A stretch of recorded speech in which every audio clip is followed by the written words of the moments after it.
бөлмелерде пилотқа қарағанда топқа бөліне қойыңыздар. Топқа бөліне қойайық.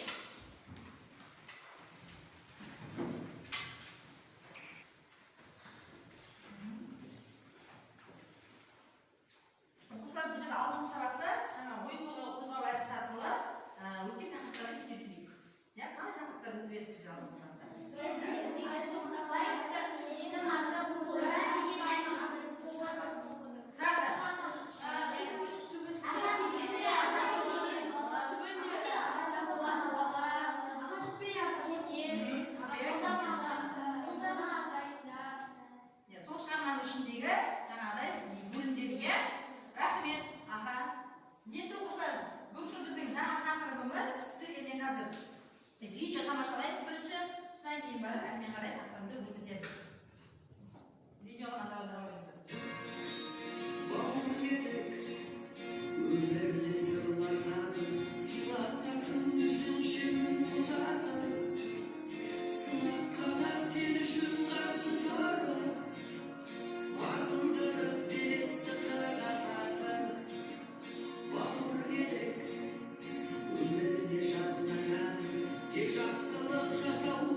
жастардың өмір тіршілігі идеясы адамды сүю. Енді оқушылар, сіздер Марат Қабанбайдың «Бауыр» деген әңгімесімен сіздер таныстыңыздар, иә? Екен барлығымыз қарап, дайындалып, түсініп келдік. Енді сіздер шамалы соған мағлұмат жаңа айтып отырсыздар. «Бауыр» әңгімесінен қандай мағлұмат алдық? Кім айтып бере алады? Өпәліңіз. Бауыр әңгімесінен біз бауырымыз керек екенін түсіндік. Біздің кішкентай кезімізде бірге өсіп келе жатқан, біздің жамандығымызды жасырып, қорғап жүрген бауырымыздың керек екенін түсіндік. Бауыр ағамыз болса, ініміз болса, біз оларға көмектеп жүруіміз керекпіз. Тағы үнжеу. Бауыр деген кім ол? Қалай түсінесің? Бауыр деген бір анамен бір әкеден шыққан бала. Иә, бір әкеден туған бала, иә? Аға. Кімнің үйде бауырлары көп? Иә, Жанайым. Менің сіңілім, ағам, Иә. олар мен қорқайын, мен бірдеңе білдірсем, олар менің артымнан жанады. Отырау. Аян. Неше бауырың бар? Неше бауырың бар? 5 бауырсыздасың, иә? Ағаң бар, інің бар, қарындасың бар, иә? Апаң бар. Көрдің ба, сен ағаң бар, апаң бар, қарындасың бар, інің бар. Сен ортадасың. Міне, көрдіңіздер ме? Осындай бауыры көп адамдар, қандай адамдар? Әрине бақытты адамдар, иә? Бауыр деген ең адамға жақын, жаны ашитын адам. Иә? Бәріміздің де бауырымыз аман болсын деп не істейміз? Тілейміз, иә? Олай болса, оқушылар, мен сіздердің алдарыңызға жаңағы бірінші тапсырманы қарай қойыңыздар. Тақтаға сіздерге алдарыңызға сурет беріледі. Сол сурет бойынша өздеріңіздің ойларыңызбен 2-3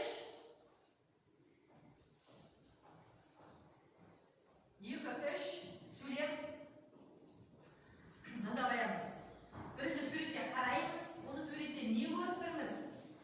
Иә, бірінші суретпен 2-3 суретке тоқталып, 2-3 сөйлем өздеріңіздің ойларыңызды білдіре қойыңыздар.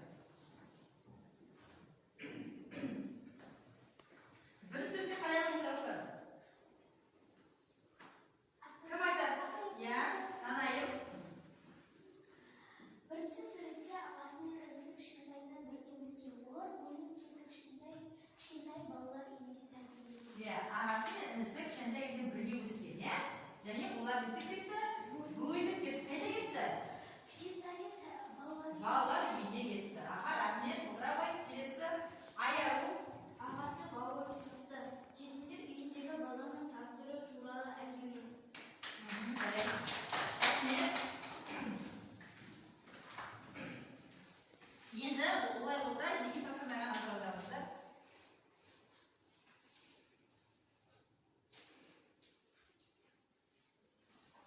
Екінші тапсырмада оқушылар сіздерге сұрақтар берілген. Иә? Бауыр деген кім? Бауыр мен достың айырмашылығы қандай? Жазушы не себепті бауыр деп атаған шығарманың атын? Шығармада қандай өзекті мәселе көтерілген? Міне, осы берілген 4 сұраққа жауап бере қояйық. Аян, бауыр деген кім? Бауыр деген кім? Бір әкеден туған және жақын туысқан адамдар бауыр деп аталады. Бір әкеден туған ағайын адамдарды туған бауыр. Ал әкелері ағалы інілі болса, төте бауыр дейді. Төте бауыр дейді. Егер де оның әкелері бір-бірімен бауыр болатын болса, олар не дейді? Төте бауыр дейді. Екі сұрақ кім жауап береді? Екінші сұрақ. Кім жауап береді екінші сұраққа? Гүлдария, сұрағыңды оқыңызшы. Ағайын бауырлар да бірге тумақ бар да бірге жүріңіз жоқ. Достарда бірге тумақ жоқ та бірге жүріңіз бар. Сондықтан кейде жақын достарымен бауырдың орнын басады. Иә, бірге тумақ бар да бірге өлмек жоқ дейді. Яғни күн бала кезімізден бірге бауыр болып өскенде бәріміз не істейміз? Өскенде есейіп бөлек кетеміз, иә? Әрқайсысы бөлек отбасы құрып, иә? Барлығы бөлек тұрады деген сөзді жаңағы Гүлдария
яғни өзінің туған жерін